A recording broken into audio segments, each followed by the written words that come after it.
Hello everyone, how are you all? I hope you guys are doing well.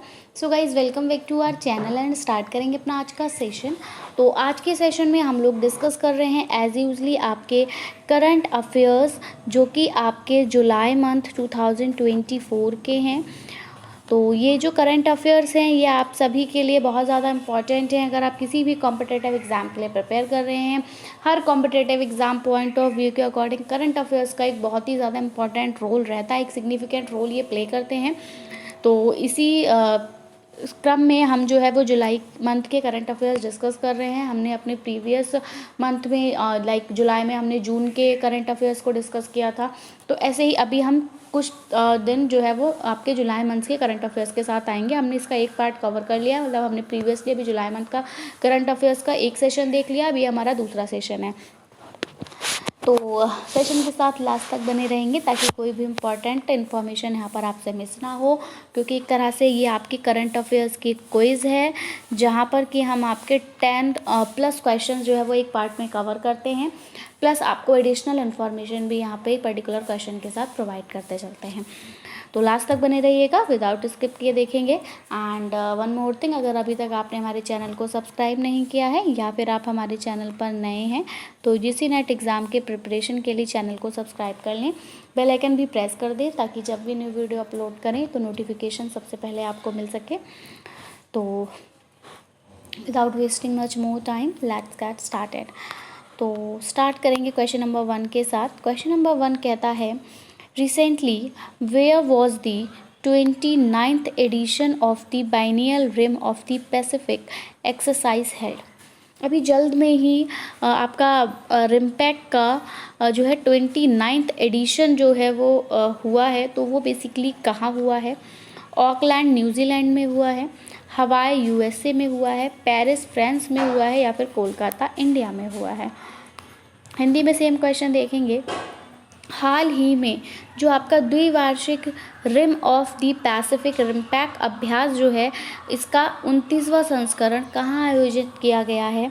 तो इसका 29वां संस्करण आपका Auckland New Zealand में हुआ है, हवाई यूएसए में हुआ है, पेरिस फ्रांस या कोलकाता भारत में हुआ है।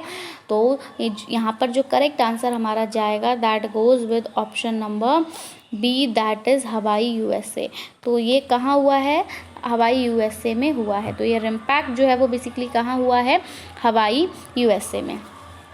अगर हम इसके बारे में थोड़ी एडिशनल इन्फॉर्मेशन की बात करें तो हम कहेंगे यहाँ पर जो इंडियंस हैं, ठीक है, तो इंडियंस ने बेसिकली क्या किया है, यहाँ पर मल्टी रोल किया है, ठीक है, मल्टी रोल किया है स्टेल्थ फ्रिगेट में आईएनएस शिवालिक, ठीक है, जो कि डिप्लॉयड हुआ है आपका साउथ चाइना सी और नॉर्थ पैसिफिक ओशियन में। और ये आपके पर्ल हार्बर इन हवाई यूएसए में जो है वो सब के सब अराइज हुए हैं ताकि ये इस रिमपैक में पार्टिसिपेट कर सकें, ठीक है। तो यहाँ पर इंडियंस का जो है वो मल्टी रोल रहा है, ठीक है। फिर है हमारा जो रिमपैक है वो आपका वर्ल्ड लार्ज, वैसे पूछा जाता है ना रिमपैक तो पढ़ रहे हैं आपके इसका संस्करण, लेकिन रिमपैक है क्या? तो ये जो रिमपैक है ये वर्ल्ड्स का लार्जेस्ट इंटरनेशनल मेरीटाइम एक्सरसाइज है। क्या है? World's largest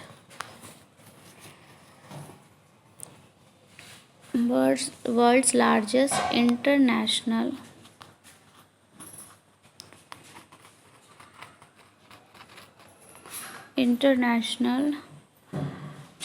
maritime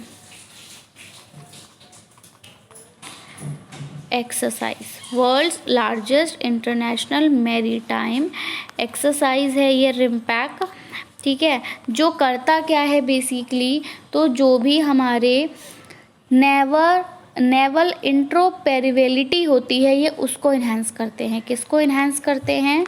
naval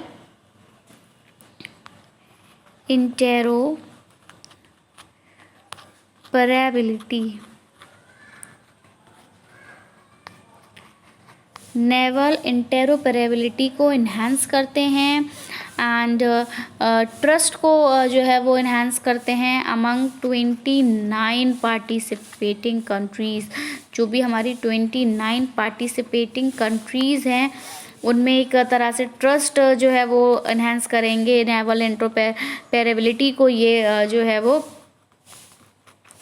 enhance करेंगे। और ये जो है बेसिकली आपका रिम्पैक, तो ये अभी यूएस नेवी के द्वारा लेड किया जा रहा है, ठीक है। इसमें कौन कौन सी एक्टिविटीज़ आएंगी, उन एक्टिविटीज़ को देख लेंगे। ये जो 29 संस्करण जो हुआ था ये यूएसए ने करा था, यूएस की नेवी के द्वारा इसको लेड किया गया था। तो इस पे जो एक्सरसाइजेस थी, बेसिकली जो एक्टिविटीज़ थी वो आपका एक तो सिम्पोजियम थे,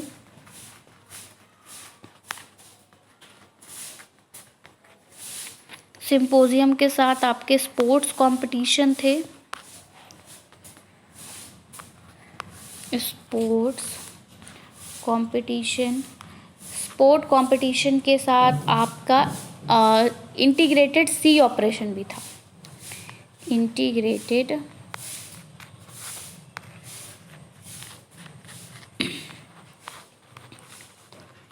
सी ऑपरेशन,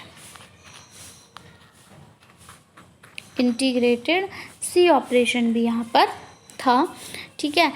और ये सब कुछ जो था, ये हमारी एक्टिविटीज़ ये क्रूशियल हैं आपके global maritime security and cooperation के लिए।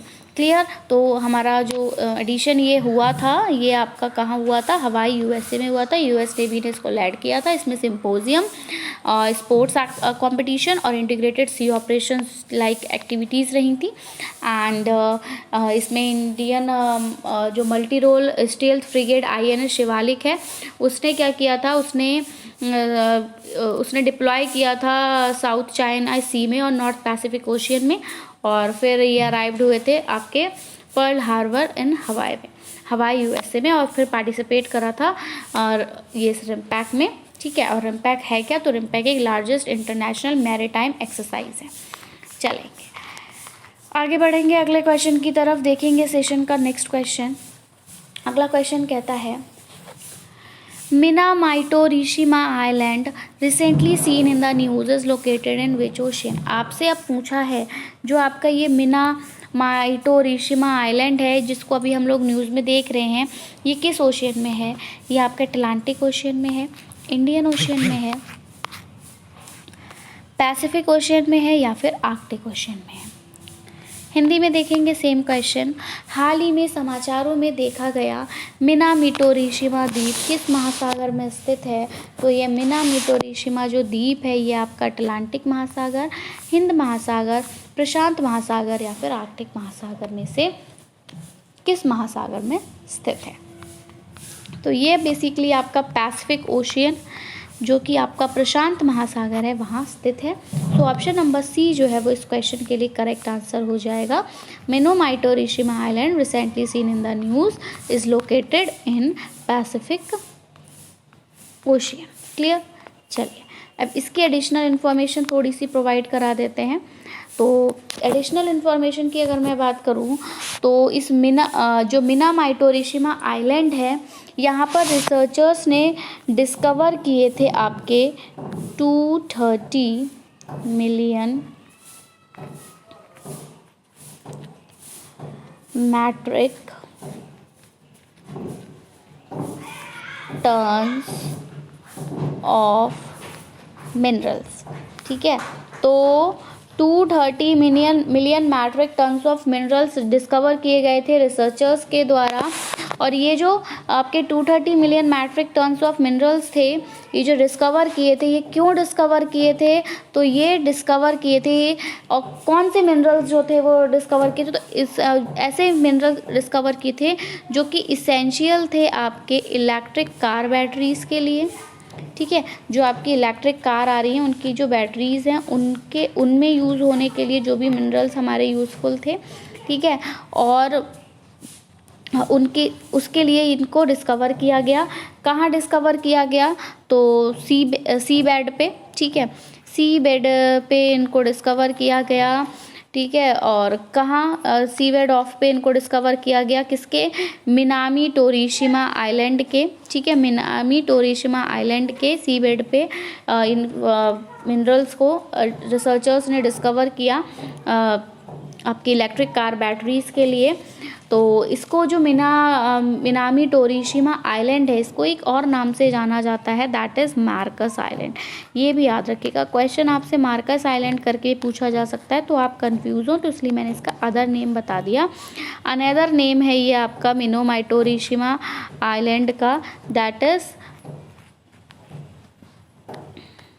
अनदर नेम है आपके मिनामी टोरिशिमा आइलैंड का, क्या नेम है, Marcus island.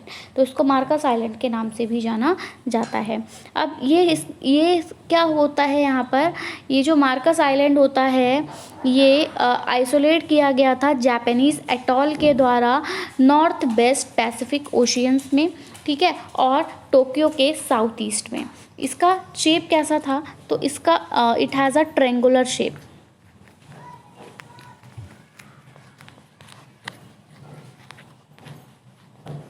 It has a triangular shape, इसका ट्रायंगुलर शेप था। और कहाँ इसको आइसोलेट किया था, तो जापानीज़ अटॉल कहाँ पे, नॉर्थ वेस्ट पैसिफिक ओशियन में।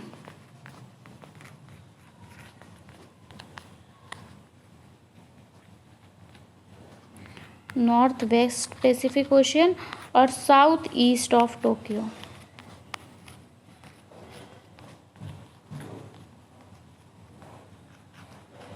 ठीक है, ठीक। और इसका शेप हमने अभी डिस्कस किया कैसा था, तो इसका ट्रायंगुलर शेप था। और ये जो ट्रायंगुलर शेप था ये बना कैसे था, तो ये ट्रायंगुलर शेप बना था जब जो हमारी कोरल रीफ होती है ना उनके रेजिंग से। तो रेजिंग ऑफ कोरल रीफ, जब कोरल रीफ का रेजिंग होता है या जो रेज्ड कोरल रीफ होती हैं उससे ये ट्रायंगुलर शेप जो था वो बना था। अब इस आइलैंड की थोड़ी सी और बात करें अगर, तो ये इस आइलैंड का एक फ्लैट टेरन है, ठीक है, जिसका आपका मैक्सिमम एल्टीट्यूड है, ये याद रखेंगे, इस आइलैंड का फ्लैट टेरन है,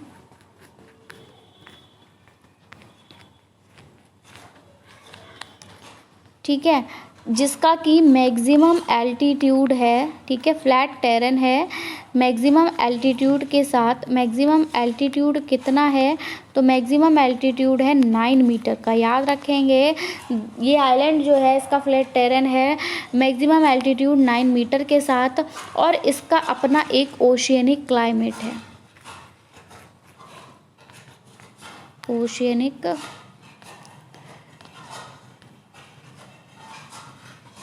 क्लाइमेट, ठीक है, ओशियनिक क्लाइमेट है। और क्या है, तो ओशियनिक क्लाइमेट कैसा है, तो एवरेज एनुअल टेम्परेचर जो है वो आपका 25.6 degree Celsius average annual temperature के साथ इसका अपना ओशियनिक क्लाइमेट है। क्लियर है, आई होप आपको ये आंसर क्लियर हुआ होगा। एक बारी मैं फिर से रिवाइज करा देती हूँ कि हमने क्या क्या पढ़ा। तो सबसे पहली बात, जो मिनामी टोरिशिमा आइलैंड है बेसिकली इसको मार्कस आइलैंड के नाम से भी जाना जाता है। इस आइलैंड पे ही अगर मैं बात करूँ तो रिसर्चर्स ने आपके 230 million metric tons of minerals जो थे उनको डिस्कवर किया था, जो कि एसेंशियल थे इलेक्ट्रिक कार बैटरीज के लिए। कहाँ किया था, तो सीवेड ऑफ पे करा था मिनामी टोरिशिमा आइलैंड के। और इससे क्या हुआ था, इसको आइसोलेट किया था जापानीज़ एटॉल ने नॉर्थ वेस्ट पैसिफिक ओशियन में और टोक्यो के साउथ ईस्ट में। इसका ट्रायंगुलर शेप है, ठीक है, और ये ट्रायंगुलर शेप जो कोरल लीव्स होती हैं उनके रेज होने से बना है। और ये आइलैंड जो है इसका फ्लैट टेरन है जिसका मैक्सिमम एल्टीट्यूड जो है वो 9 मीटर है, एंड इनका अपना ओशियनिक क्लाइमेट है जिसका एवरेज एनुअल टेम्परेचर जो है वो आपका 25.6 डिग्री सेल्सियस है। चलेंगे आगे बढ़ेंगे क्वेश्चन नंबर 3 की तरफ, देखेंगे सेशन का next question. And this question says that starting with civics, ठीक है, अब बात आती है सिविक्स। तो यहाँ पे क्वेश्चन बोलता है recently which country has successfully developed and certified Civex 2, a new explosive that is 2.01 times more lethal than a standard trinitrotoluene TNT। किस कंट्री ने सक्सेसफुली डेवलप किया है या सर्टिफाइड सिवेक्स 2 को, जो कि एक नया एक्सप्लोसिव है? इंडिया, बांग्लादेश, फ्रांस या फिर अफगानिस्तान ने? हिंदी में देख लेंगे सेम क्वेश्चन। हाल ही में किस देश ने CVAX-2 नामक एक नए विस्फोट को सफलतापूर्वक विकसित और प्रमाणित किया है जो मानक ट्रीनाइट्रोटाउलिन TNT से 2.01 गुना जो है वो अधिक घातक है?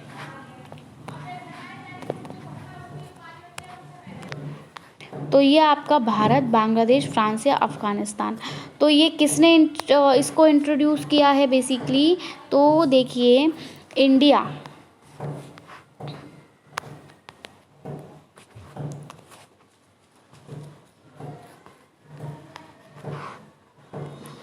इंडिया ने इंट्रोड्यूस किया है इस सेवेक्स 2 को, जो कि हाई परफॉर्मेंस एक्सप्लोसिव है TNT इक्विवेलेंस के साथ कितना 2.0, जो कि डेवलप हुआ है मेक इन इंडिया के अंतर्गत।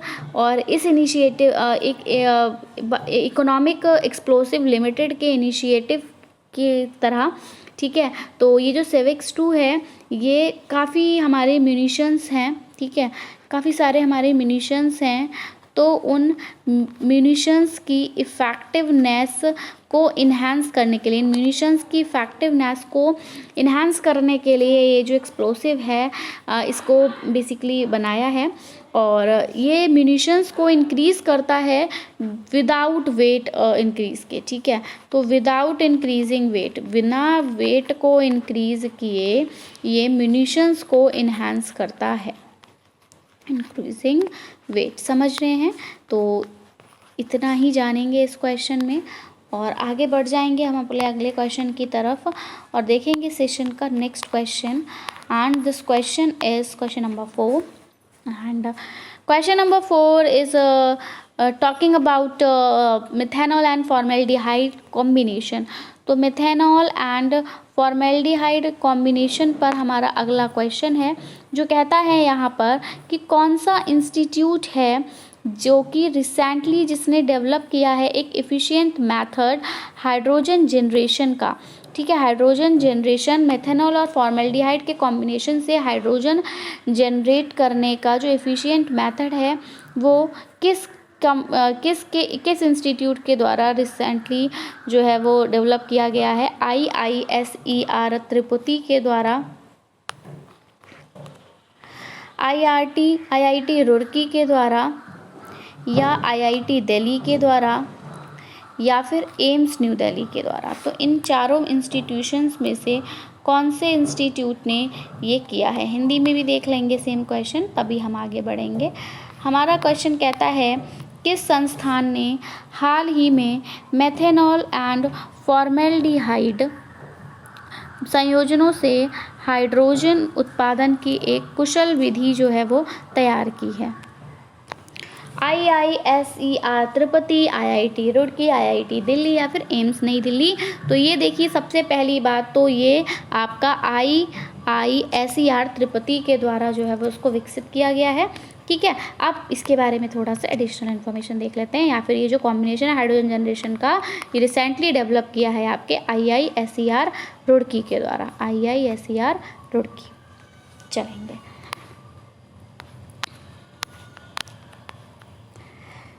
देखिए रिसर्चर्स जो आपके IISER त्रिपुटी पे थे, सॉरी रुड़की नहीं त्रिपुटी, रिसर्चर्स जो आपके IISER त्रिपुटी पे थे उन्होंने एक मेथड को डिवाइस किया था कि कैसे वो हाइड्रोजन एफिशिएंटली को जो है वो जनरेट कर सकते हैं मेथेनॉल और फॉर्मेल्डिहाइड का यूज़ करके, ठीक है। कैसे वो हाइड्रोजन को एफिशिएंटली जनरेट कर सकते हैं मेथेनॉल और फॉर्मेल्डिहाइड का यूज़ करके। तो उन्होंने क्या किया, उन्होंने जो निकल कैटलिस्ट था,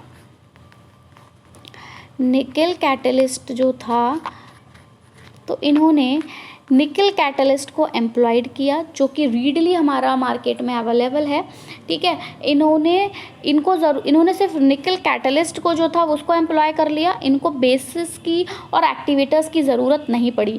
तो हम कहेंगे कि निकल कैटलिस्ट का यूज़ करा विदाउट यूजिंग बेसिस और एक्टिवेटर्स। तो एक्टिवेटर्स का भी ना ही यूज़ किया, ना ही बेसिस का यूज़ किया, बस निकल कैटलिस्ट को इन्होंने यहाँ पर एम्प्लॉय किया।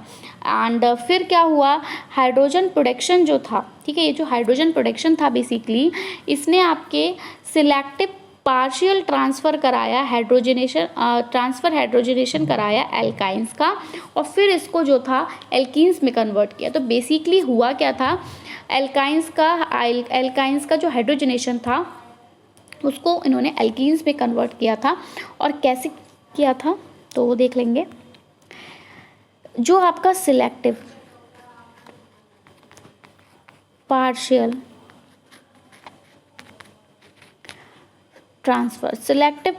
ट्रांसफ़र हुआ था, हाइड्रोजनेशन ऑफ एल्काइंस का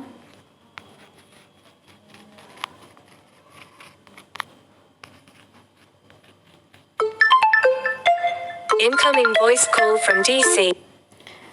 जनरेशन ऑफ एल्काइंस, और कहाँ हुआ था बेसिकली, तो जनरेशन ऑफ एल्काइंस जो हुआ था वो किस में हुआ था, एल्कीन्स में। किस में हुआ था, एल्कीन्स।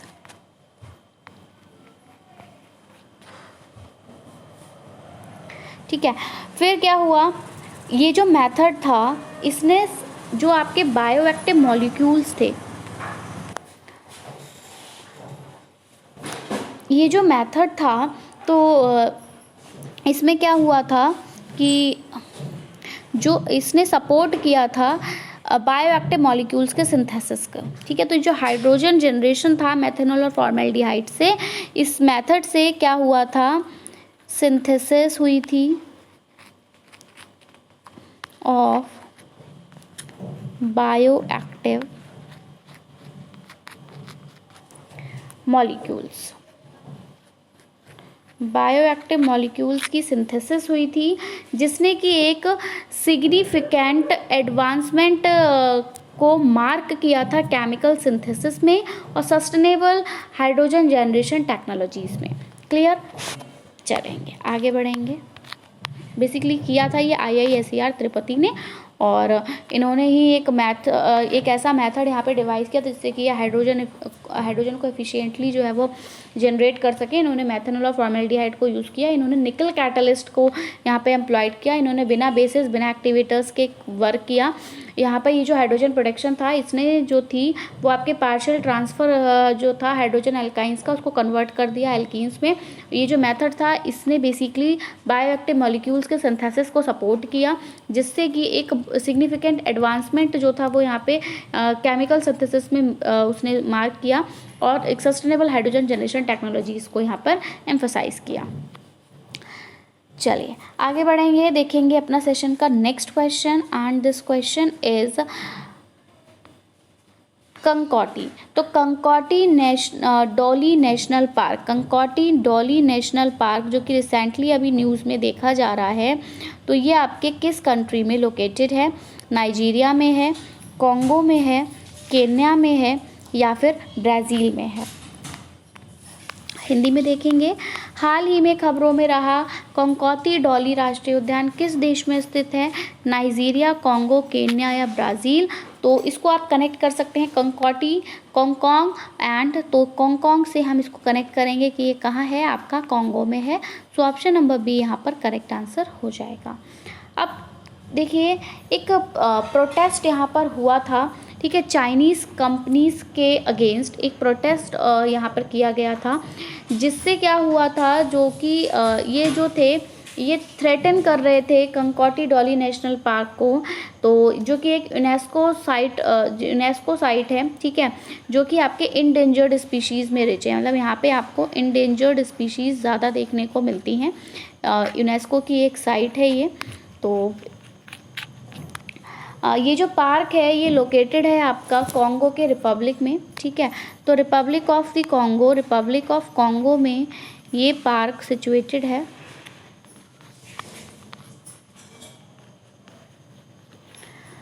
जो कि हम कह सकते हैं कि अलग है बाकी डेमोक्रेटिक रिपब्लिक्स जो हैं कॉन्गो की उनसे आसपास के, और इसकी डाइवर्सिटी, बायोडाइवर्सिटी के लिए जाना जाता है। ये Kankoti national park is known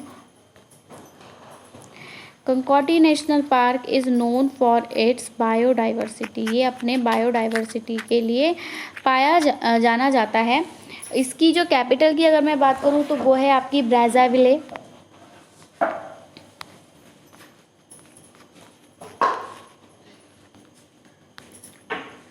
ब्राज़ाविले जो है वो कैपिटल है आपकी कॉन्गो की, एंड ये सर्व करती है एक की इनलैंड पोर्ट की तरह कॉन्गो रिवर पर, जो कि कंट्री की जोग्राफिकल और जो भी इन्वायरमेंटल सिग्निफिकेंस है उसको हाईलाइट करती है। ठीक है, चलेंगे। Now moving towards our next question, and this question says that what is the primary objective of project Nexus recently seen in the news। तो अभी Nexus की बात आ रही है, जो आपका प्रोजेक्ट Nexus है, ये प्रोजेक्ट इसका प्राइमरी ऑब्जेक्टिव क्या है? डोमेस्टिक बैंकिंग सिस्टम को इम्प्रूव करना, instant cross border retail payments को इनेबल करना, एक न्यू क्रिप्टो करेंसी को क्रिएट करना, या फिर इंटरनेशनल फाइनेंशियल ट्रांजैक्शंस को मॉनिटर करना।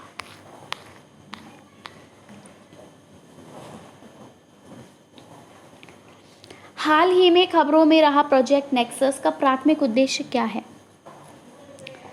घरेलू बैंकिंग प्रणाली में सुधार करना, तत्काल सीमा पार खुदरा भुगतान सक्षम करना, एक नई क्रिप्टो करेंसी बनाना, या फिर अंतर्राष्ट्रीय वित्तीय लेन देन की निगरानी करना।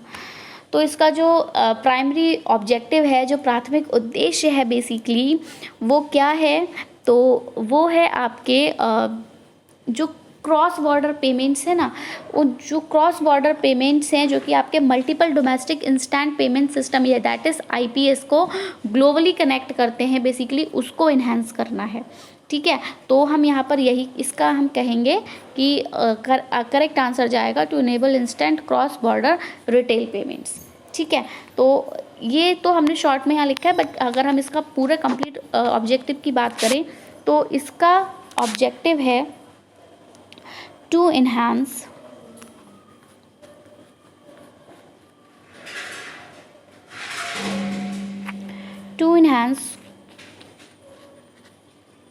Cross border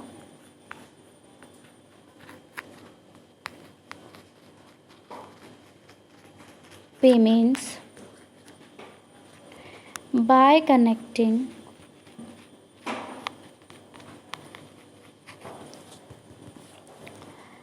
multiple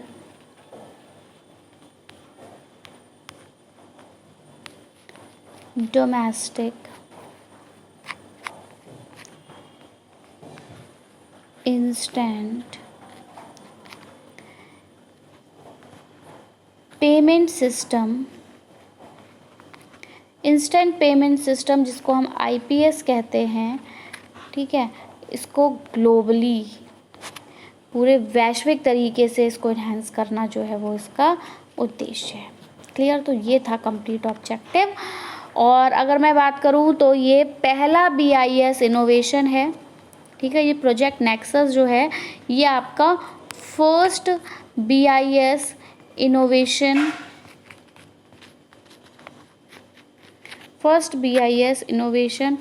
hub project है।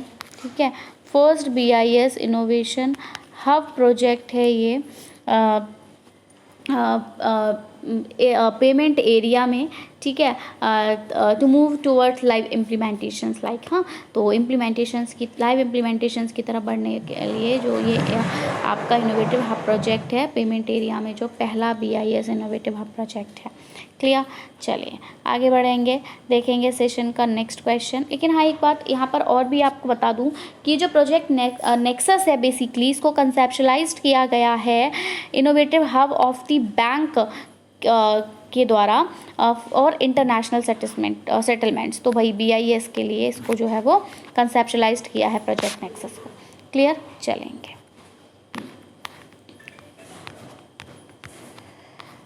Next, moving towards our next question, that is question number 7. That is, which university recently collaborated with the Haryana government for the Center of Excellence in Forensic Science Training in Panchkula? National law university, Indian institute of science, Banaras Hindu university या फिर Gujarat forensic science university. तो यहाँ आपसे बोला है कि कौन सी university है जिसने अभी रिसेंटली कोलैबोरेट किया है हरियाणा गवर्नमेंट के साथ, ताकि क्या किया जा सके, फॉरेंसिक साइंस ट्रेनिंग जो हो रही है पंचकुला में उसके बेहतरी के लिए। तो हाल ही में किस विश्वविद्यालय ने पंचकुला में फॉरेंसिक विज्ञान प्रशिक्षण में उत्कृष्टता केंद्र की स्थापना के लिए हरियाणा सरकार के साथ सहयोग किया है? नेशनल लॉ यूनिवर्सिटी ने किया है, इंडियन इंस्टीट्यूट ऑफ साइंस ने किया है, बनारस हिंदू यूनिवर्सिटी ने किया है या फिर गुजरात फॉरेंसिक साइंस यूनिवर्सिटी ने किया है? तो करेक्ट आंसर है आपका Gujarat forensic sciences university. Option number D is the correct answer है, गुजरात फॉरेंसिक साइंस यूनिवर्सिटी। अब देखेंगे एक हम कह सकते हैं एक मेमोरेंडम, एक अंडरस्टैंडिंग मेमोरेंडम जो था वो साइन किया गया था। किसको साइन किया था? तो मेमोरेंडम ऑफ अंडरस्टैंडिंग को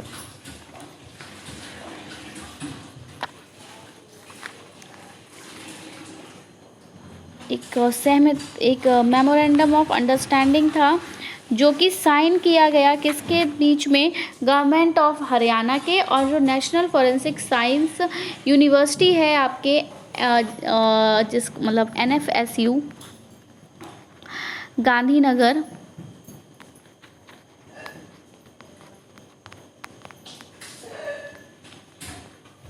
इन Panchkula.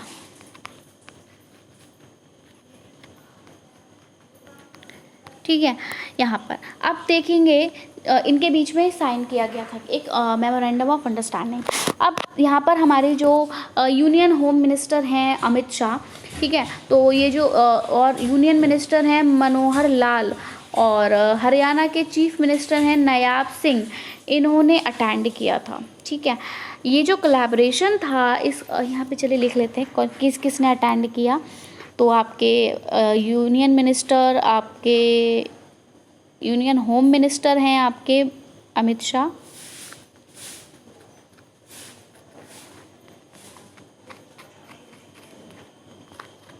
Union home minister Amit Shah,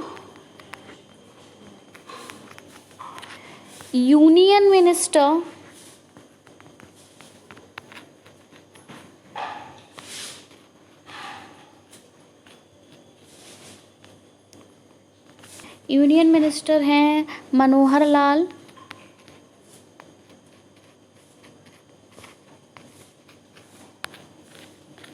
और जो हरियाणा के चीफ मिनिस्टर थे नायाब Singh.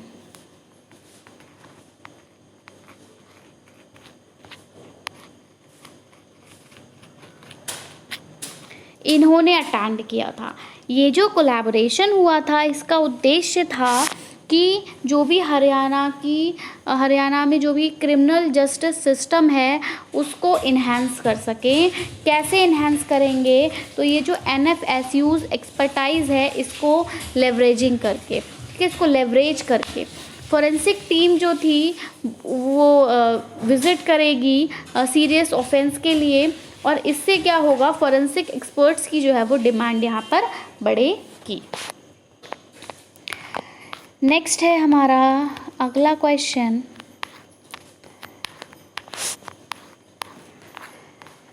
Yes, which government recently launch the मुख्यमंत्री माझी लड़की बहन स्कीम। ठीक है, तो ये किस गवर्नमेंट ने किया है? महाराष्ट्र ने, उड़ीसा ने, गुजरात ने या फिर केरला ने। तो आप अगर इस लैंग्वेज माझी अगर लैंग्वेज समझ रहे होंगे तो आप आराम से इसका स्टेट जो है वो आइडेंटिफाई कर सकते हैं। हिंदी में देखेंगे सेम क्वेश्चन, किस राज्य सरकार ने हाल ही में मुख्यमंत्री माझी लड़की बहन योजना शुरू की है? तो किस राज्य ने की है? महाराष्ट्र ने की है, उड़ीसा ने की है, गुजरात ने की है या फिर आपके केरल ने की है। तो जैसा कि आपको इससे पता चल रहा होगा, लैंग्वेज से। माझी वर्ड आप बताइए किस लैंग्वेज में यूज़ होता है? तो माझी वर्ड यूज़ होता है बिल्कुल महाराष्ट्र में। तो ये जो योजना जो है वो शुरू की है वो भी किसने की है? महाराष्ट्र सरकार ने की है। क्लियर? सो दिस मुख्यमंत्री माझी लड़की बहन स्कीम जो है it was launched by Maharashtra government. ठीक है, अब ये जो मुख्यमंत्री माझी लड़की बहन स्कीम है 2024 ये महाराष्ट्र में लॉन्च हुई है। ठीक है, और ये बेसिकली इसका ये कर क्या रही है, क्या स्कीम है ये? तो ये फ्री एजुकेशन दे रही है गर्ल्स को। इस योजना के तहत फ्री एजुकेशन प्रोवाइड कराई जा रही है गर्ल्स को। एंड अनएम्प्लॉयड जो गर्ल्स हैं उनको सपोर्ट किया जा रहा है। ठीक है, तो एक अनएम्प्लॉयड गर्ल्स को एक सपोर्ट प्रोवाइड किया जा रहा है इस योजना के तहत। और जो भी हमारी एलिजिबल विमेंस हैं जिनकी एज 21 to 60 है, ऐसी विमेंस को 1500 रुपीज़ पर मंथ जो हैं वो उन्हें मिलेंगे। ठीक है, तो 21 से 60 ईयर्स तक की जो भी एलिजिबल वीमेंस होंगी उनको 1500 पर मंथ मिलेंगे। इसका जो उद्देश्य है वो है कि जो भी फाइनेंशियल इंडिपेंडेंस है, ठीक है, तो हम कह सकते हैं फाइनेंशियल इंडिपेंडेंस।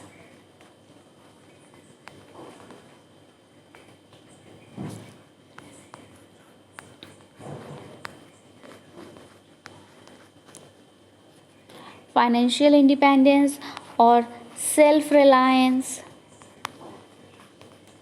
ठीक है, सेल्फ रिलायंस इसको प्रमोट करना इसका उद्देश्य है कि जो भी विमेंस हैं, जो भी गर्ल्स हैं वो फाइनेंशियली इंडिपेंडेंट हों, सेल्फ रिलायंस हों। ठीक है, और ये जो स्कीम है इसमें जो बजट आया है वो कितने का आया है? तो इस स्कीम का जो बजट है वो आपका 46,000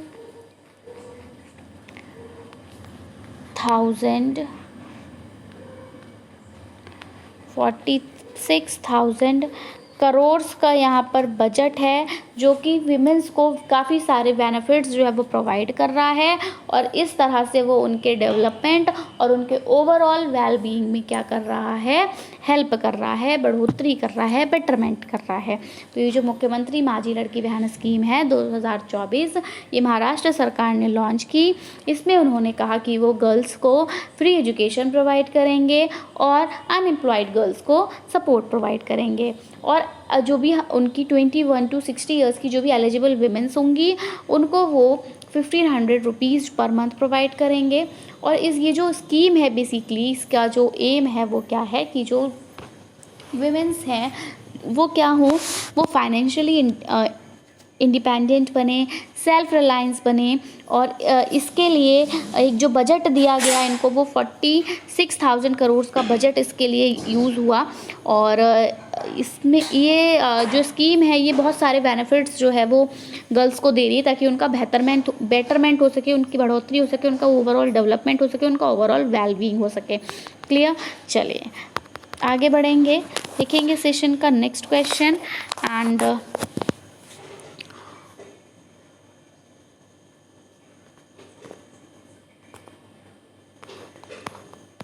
yes, next. Which ministry has recently launched a virtual NQAS? कौन सी मिनिस्ट्री है जिसने रिसेंटली आपका वर्चुअल NQAS असेसमेंट और जो स्पॉट फूड लाइसेंस इनिशिएटिव है हेल्थ केयर को इंश्योर करने के लिए सभी के वो किसके द्वारा जो है वो लॉन्च किए गए हैं? Ministry of women and child development, ministry of health and family welfare, ministry of science and technology and ministry of power. तो किसके द्वारा ये हुआ है? बेसिकली हिंदी में भी सेम क्वेश्चन हम देखेंगे कि किस मंत्रालय ने हाल ही में सभी के लिए स्वास्थ्य सेवा सुनिश्चित करने के लिए वर्चुअल NQAS मूल्यांकन और स्पॉट फूड लाइसेंस पहल की शुरुआत की है। तो किसके द्वारा ये की गई है? तो भैया देखिए, जब आप स्पॉट फूड देखेंगे या वर्चुअल एनक्यूएस असेसमेंट देखेंगे और यहाँ पे आप हेल्थ केयर जो देख रहे हैं, तो यहाँ से आप अपने आप आंसर लगा लोगे भैया, ministry of health and family welfare. So option number B is the correct answer here.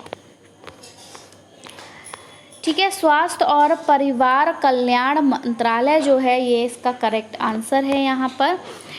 इसके बारे में अगर मैं बात करूं,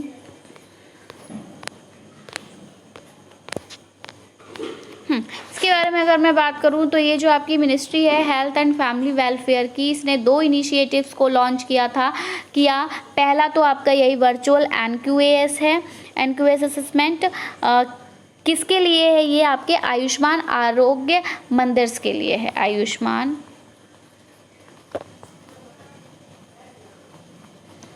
आरोग्य मंदिर्स। तो आयुष्मान आरोग्य मंदिर्स AAM के लिए है ये। ठीक है, और किसके लिए है? तो दूसरा आपके पब्लिक हेल्थ लेबोरेटरीज के लिए है, लेबोरेटरीज। ठीक है, तो पब्लिक हेल्थ लेबोरेटरीज। ठीक है, लेबोरेटरीज के लिए है, जिसको हम कहेंगे IPHL। तो ये हमारा बेसिकली 2 इनिशिएटिव्स हैं। ठीक है, वर्चुअल एनक्यूएस असेसमेंट जो है वो किया गया है आयुष्मान आरोग्य मंदिर AM के लिए और इंटीग्रेटेड पब्लिक हेल्थ लेबोरेटरीज के लिए। इससे क्या हो रहा है, ये जो भी कंपाइलेंस हो रहा है ना हमारे इंडियन पब्लिक हेल्थ के साथ, उसको ये इंश्योर कर रहे हैं। ठीक है, इंश्योर कर रहे हैं public health, Indian public health standard को। ठीक है, अब जो स्पॉट फूड लाइसेंस का जो स्पॉट फूड लाइसेंस है बेसिकली, तो इसका इनिशिएटिव है कि ये जो भी फूड सेफ्टी है, मतलब फूड सेफ्टी इसका इनिशिएटिव है स्पॉट फूड का। ठीक है, और इसमें जो कंपाइलेंस सिस्टम है वो फूड सेफ्टी के लिए है बेसिकली। और ये जो है आपके इसमें अगर मैं बात करूँ तो इसमें स्ट्रीमलाइनिंग प्रोसेस का भी जो है वो उद्देश्य है। और ये जो इनिशिएटिव है ये सपोर्ट करता है हेल्थ केयर फॉर ऑल।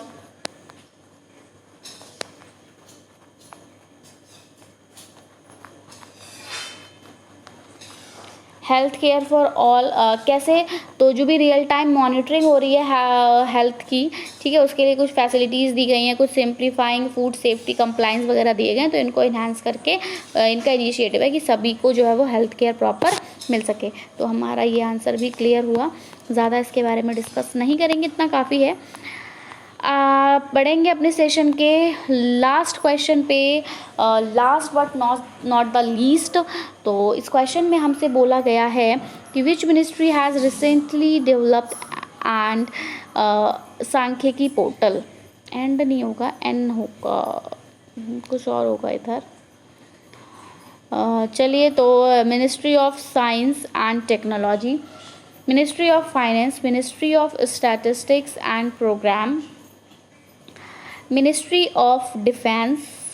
इन कौन सा मिनिस्ट्री है जिसने कि सांख्यिकी पोर्टल को जो है वो रिसेंटली डेवलप किया है?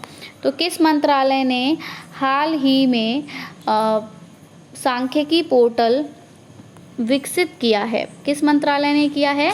तो बिल्कुल सांख्यिकी पोर्टल की अगर बात हो रही है तो ऑब्वियसली सांख्यिकी और कार्यान्वयन मंत्रालय ने ही किया होगा, है ना। So Ministry of Statistics and Program Implementation, option number C is the correct answer for this question. जो Ministry of Statistics and Program Implementation है MOSPI, फुल फॉर्म देखेंगे द मिनिस्ट्री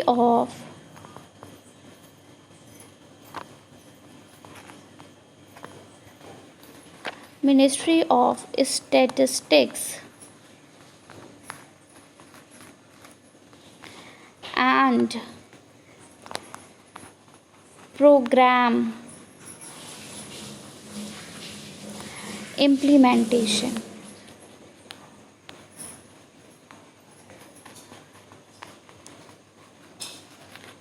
ठीक है, MOSPI।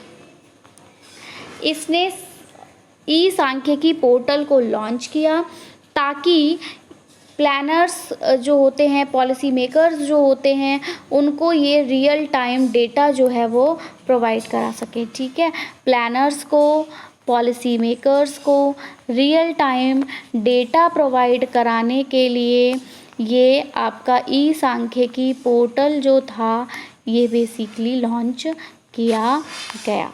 ठीक है, और जो भी हमारे रिसर्चर्स होते हैं उनके लिए भी इसका जो उद्देश्य है वो डेटा मैनेजमेंट को स्ट्रीमलाइन करना है, डेटा उसको शेयर करना है।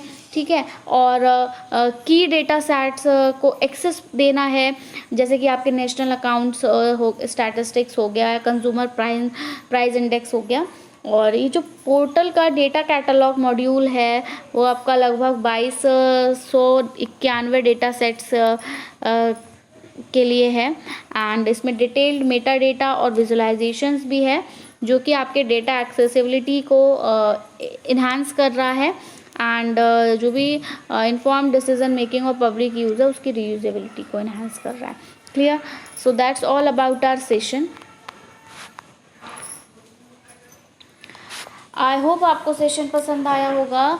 सेशन पसंद आया हो तो प्लीज़ ज़रूर से वीडियो को लाइक कर दीजिए, क्योंकि आपके एक लाइक से हमें मोटिवेशन मिलता है और आपके लिए और कुछ बेटर करने का जो है वो मन होता है कि हाँ आप हमारी वीडियोस को सही कोऑपरेट कर रहे हैं, हमें सपोर्ट कर रहे हैं, हमारी वीडियोस को अपना प्यार दे रहे हैं, आप उसको देखने में इंटरेस्टेड हैं, तो हम आपके लिए और अच्छी अच्छी वीडियोस लाएंगे। ठीक है, लाने के लिए एक तरह से कह सकते हैं कि बाध्य होंगे। तो वीडियो को प्लीज़ ज़रूर से लाइक कर दीजिएगा। अगर पसंद नहीं आता तो कोई बात नहीं, बट अगर पसंद आ रहा है तो प्लीज़, अगर आपको लग रहा है कि हाँ कुछ एफर्ट्स किए गए हैं, ठीक है, पसंद आना ज़रूरी नहीं है। आई एम नॉट सेइंग कि मैं इतना अच्छा पढ़ाती हूँ कि सबको पसंद ही आए, बट अगर आपको लग रहा है कि हाँ मैं एफ़र्ट्स कर रही हूँ और काफ़ी मतलब मेरे एफ़र्ट्स जो हैं वो आपके लिए कहीं ना कहीं थोड़े बहुत भी वैल्यूएबल प्रूफ हो सकते हैं, तो प्लीज़ मेरे एफ़र्ट्स के लिए यहाँ पर लाइक करिएगा एंड शेयर कर दीजिएगा ताकि और लोगों तक भी पहुँच सके, और लोग भी करंट अफेयर्स यहाँ पर देख सकें। ये करंट अफेयर्स पूछ लिए जाते हैं और काफ़ी ज़्यादा टिपिकल हैं वैसे तो। एंड अगर आपकी कोई क्वेरी है तो वो आप हमसे कमेंट सेक्शन में पूछ सकते हैं। आपका कोई सजेशन है तो वो आप हमें कमेंट सेक्शन में दे सकते हैं। इसके अलावा आपकी क्या डिमांड है कि हम किस टॉपिक पर वीडियोस लेकर आएँ। जैसे कि आप सभी को पता है एग्ज़ाम जो आपके यूजीसी नेट का एग्ज़ाम है वो शेड्यूल हो चुका है। ठीक है, उसका स्केड्यूल आ गया है आपका, तो आप सबकी प्रिपरेशन जो है वो स्टार्ट हो गई होगी, और स्टार्ट तो थी ही, बेसिकली रुकी तो नहीं थी, बट हाँ एक जो वो था ना आपके अंदर स्टॉपेज जो बार बार लग रहा था कि एग्ज़ाम होगा या नहीं होगा, एग्ज़ाम होगा या नहीं होगा, तो उसको एक कह सकते हो हरी झंडी मिल गई कि हाँ भैया एग्ज़ाम तो होगा, और इस डेट को आपका एग्ज़ाम है, जो भी आपका सब्जेक्ट है उस अकॉर्डिंग आपके एग्ज़ाम है। तो आप सभी अब उसके लिए बेहतर तरीके से प्रिपेयर कर रहे होंगे, एक फास्ट वे में प्रिपेयर कर रहे होंगे, तो हमारे चैनल के साथ बने रहिए एंड पढ़ते रहिए और अपना एग्ज़ाम जो है वो क्लियर करिए। So that's it from my side. मिलेंगे अपनी नई वीडियो के साथ। So till then take care and bye bye. So thanks for watching. Thanks, have a nice day.